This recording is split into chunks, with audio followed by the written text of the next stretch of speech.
Bonjour, alors cette petite vidéo pour illustrer le post sur l'MSX Village concernant l'upgrade d'un MSX 2 Plus XDJ Sony en Turbo Air. Donc on voit la carte est installée, qu'on a bien le logo Turbo Air et les 4 mégas de mémoire parce que c'est tout l'intérêt de cette carte aussi. C'est l'extension mémoire configurable, on va le voir. Donc on fait d'une pierre deux coups, on upgrade son MSX 2 Plus et en plus on upgrade sa mémoire. Alors on va voir que la carte dispose d'un petit menu interne qu'on active en restant appuyé sur la touche Del et en démarrant. Donc là je suis en Turbo Air et j'arrive à ce petit menu où je peux choisir 4 mégas, 2 mégas ou 1 méga de mémoire vive. J'ai envie de dire rien que cette option sur la carte pourrait déjà provoquer l'achat de cette extension parce que c'est juste génial. Hein. Je rappelle qu'on a pas mal d'incompatibilités de programmes sur des mémoires supérieures à 1 méga sur MSX. Donc le fait de pouvoir choisir, c'est génial. On va d'ailleurs le faire parce que on a aussi le programme interne qui est inclus des Turbo Air, ST et GT, notamment le GT, le MSX View, qui lui d'ailleurs ne fonctionne qu'avec 1 méga de mémoire. Donc on se met en 1 méga de mémoire, on active le programme interne, et puis on va redémarrer, on va voir. Donc là je suis toujours en Turbo Air et je suis passé en 1 méga. Et là le MSX View, donc à la manière d'un Turbo Air GT, va démarrer. Bon, peu d'intérêt à utiliser ce soft interne, mais c'est pour déjà prouver que la compatibilité est quasi totale. Donc voilà, ça fonctionne. Alors, on va revenir sur le fonctionnement classique. On va désactiver ce petit soft interne qui n'a que peu d'intérêt. D'ailleurs, sur nos Turbo Air, bon, on ne l'active pas. Hein. Alors, je vais remettre les 4 mégas, tant qu'à faire, et je désactive. Voilà, c'est tout simple. Ce qu'on va faire, je vais mettre un petit programme Turbo Air pour montrer que ça fonctionne bien. Donc, je vais mettre le jeu, que je ne me plante pas, Paradream, ouais, c'est ça, qui lui sera la preuve que ça fonctionne bien, puisque ça ne fonctionne d'ailleurs que sur Turbo Air. Donc Paradream va se charger.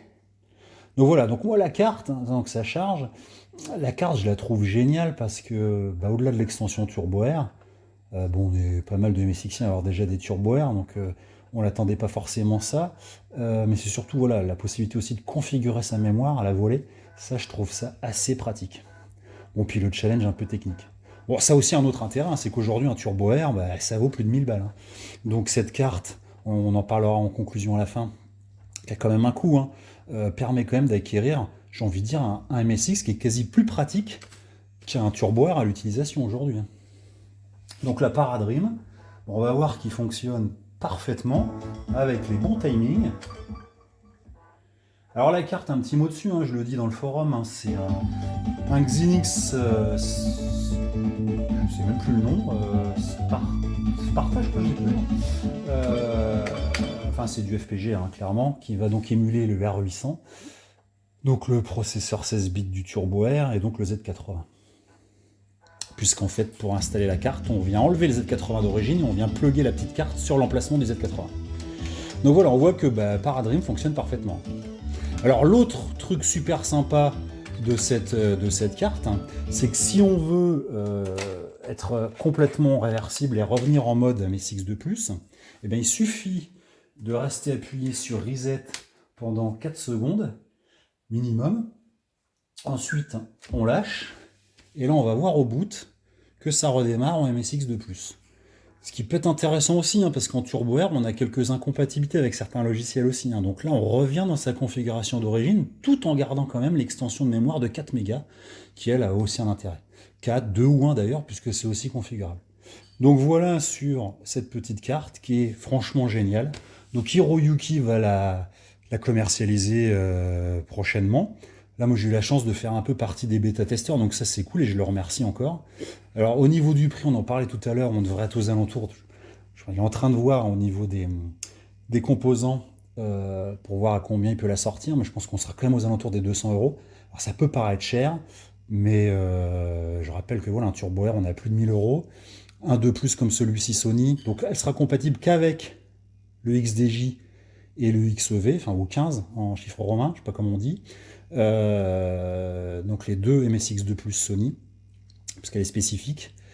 faut savoir que voilà, un MSX2 Plus comme ça au Japon, on est aux alentours des 400, 450 euros, parfois un peu moins, parce que voilà, c'est un MSX2 Plus capricieux. On a la Hickboard notamment, un petit composant à l'intérieur avec des trois condensateurs qui coulent assez régulièrement. Donc c'est rare de le trouver en fonctionnement. En tout cas, s'il fonctionne et qu'il n'a pas été réparé, c'est un MSX2 Plus à ouvrir toujours urgemment pour changer les condensateurs.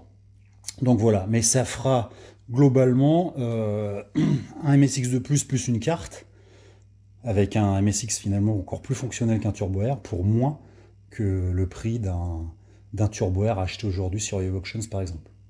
Donc voilà, ben merci et puis à bientôt.